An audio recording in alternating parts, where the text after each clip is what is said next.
Fortnite China released in 2018, and at first most players assumed to be identical to the Fortnite we know and love. That is until someone tried it. It's not even just skins anymore. Season after season, the China version of the game continues to get more different, and so to see just how crazy things have gone, let's go back to the year it all began in 2018. It's hard to believe that we didn't have many differences between the Chinese version and the regular version of Fortnite until around Chapter 1, Season 4, and that's when things got serious. Skull Trooper became the first ever skin to be removed from Fortnite China, and because of this, it got everyone's attention, and also became people's first introduction to China's version of the game. And as we know, skulls and skeletons are considered an offensive symbol in China, and so to avoid getting sued or offending anyone, they just straight up removed characters like Skull Trooper. And while that was pretty shocking, China didn't just remove things. As we got into Season 5, they added the first ever Chinese exclusive items into Fortnite, and the internet went crazy for them. This was the Penguin and Insignia Backlinks, and they put a huge spotlight on Fortnite China when they came out. I mean, everyone was trying to get their hands on them and calling them extremely rare items. Even content creators were sharing tutorials on how to get the backlinks for free, and others were even clickbaiting it. It was pretty nuts. And because of the amount of attention on Fortnite China this gave, people began noticing some huge differences between it and our version of the game, and they're pretty weird. First off, don't bother saving bandages for the storm or stocking up on chug splashes. It'd be pointless in Fortnite China because it's actually impossible to heal in their version of the storm. And while that sounds ridiculous, there's a very good reason for it. Instead of taking out your health, the storm actually drains a third bar underneath your HP called the storm signal bar. It only ever goes down when you're in the storm, so it's basically just a countdown of how long you could last in there. And while it's a very weird and specific change, Epic did it because China doesn't like violent games, and if they die to the storm from losing signal, it's a little more family friendly, I guess. And the changes are even weirder when it comes to other features because we love a good LCM, but Fortnite China has practically no other modes than Battle Royale. I mean, we could play like Team Rumble, Battle Lab, but they don't even get that, and it gets even weirder when it comes to Victory Royales. If you have the most kills in the entire lobby, then the game just straight up asks you to leave. I mean, what? And it gets even weirder than that, because if you were still alive after 20 minutes have passed, the match would just end and everyone left alive would win. So really a Victory Royale means like nothing there.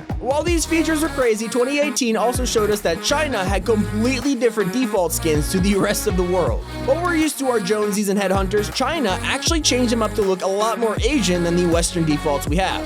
Although according to the people who actually play Fortnite China, these special default skins actually only look Asian in the lobby, and then they revert back to the Western version when you're in a match. I mean, it's pretty weird. But the skull symbols come back to haunt us once more in 2018, as Epic also changed what Save the World's husks look like. While we're used to these skeleton-style husks in our version of the game, China has something way different in mind. Look at this, they look like something from Plants vs. Zombies. Way more cartoonish than we have, and honestly, I'm not even gonna lie, I kind of prefer these guys. I mean, they're pretty cool. And while we've been hyper-focused on Fortnite's storyline for years now, back in 2018, China was way ahead of the curve with their own version of the storyline. While we have alien invasions and secret bunkers and robots that floss with one arm, China has a much more simpler way of explaining the Fortnite world. Our Battle Royale map is an entire planet where everyone is trapped in a loop created by the Imagined Order. Pretty complicated, but in China, the Battle Royale map is actually a training ground where warriors are fighting each other to prepare for a battle against a deadly threat. And what is that threat, you ask?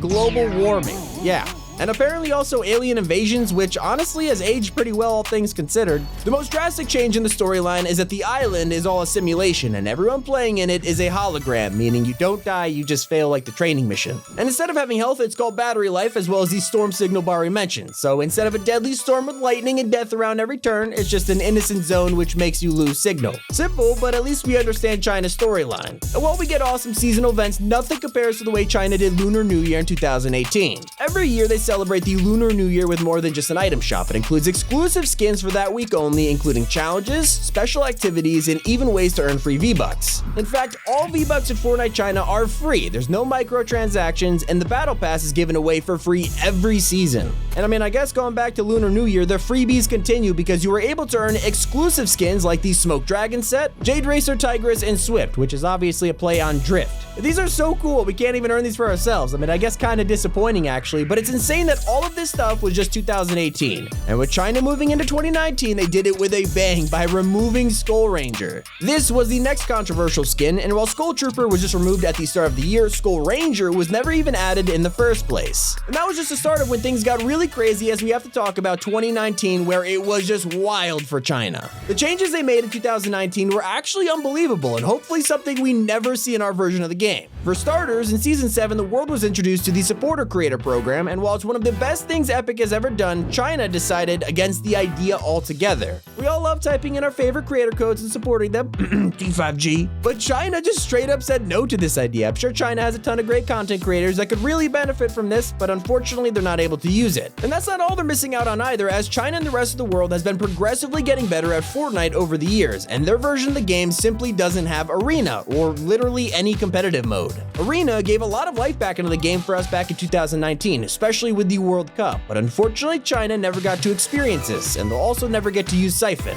What a bummer. The World Cup was a whole other topic, and they had to qualify for the finals in a completely different way to the rest of the world. And as 2019 progressed, we saw a lot more changes to skins, especially in the later seasons. Crackshot, one of the OG Christmas skins, was added to China in Season 7, but the skull variant was actually changed to look like this. And in Season 8, we had the exact same treatment given to Blackheart, but rather than one variant, almost all of his styles were changed in China, and they actually look pretty cool. But as we get into the final season of Chapter 1, two of the most iconic skins of the seasons were completely changed in China. The Peely Bone skin was entirely banned from the game, and you were not able to find it in China at all. An Eternal Voyager made the cut, but unfortunately it needed some changing. Gave him a pretty cool helmet rather than a skull, and I'm not even sure which one I prefer. But with the end of Chapter 1 came the beginning of 2020, which was a pretty simple year for Fortnite China. It just kept doing its thing and they were minding their own business, but that didn't stop the crackdown on skins. Throughout 2020, a lot of Battle Pass and iconic Fortnite skins were both removed entirely from the game or changed to look completely different. In Season 1, we had Menace with a brand new helmet that honestly looks sick compared to our version. We also had a Brutus Shadow variant not wearing a skull mask. And then for Oro, he was just never added. I mean, China had a big fat no when it came to that one.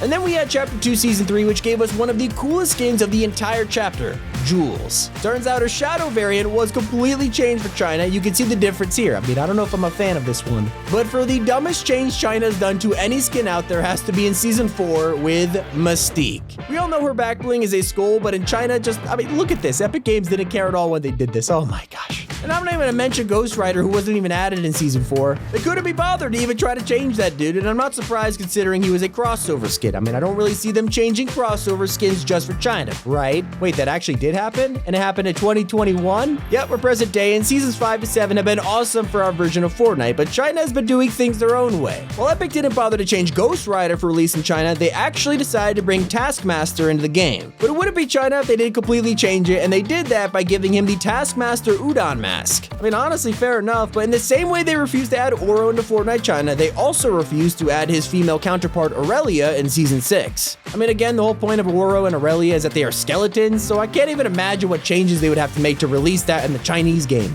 No surprise, they scrapped them completely. And finally, we come to the present day with Season 7. No skins have actually been altered, not yet at least, but there was one glider which is super interesting. The Chop Dropper glider that you could get in the Battle Pass for this season was actually changed in China, and while our version has a golden skull inside of a balloon, China just has nothing. It's an empty balloon, that's it. China's crazy, man, what can I say? But hey guys, we are so close to 5 million subscribers. Please subscribe, help us reach that goal. It's been Tommy, and keep it here on Top 5 Gaming.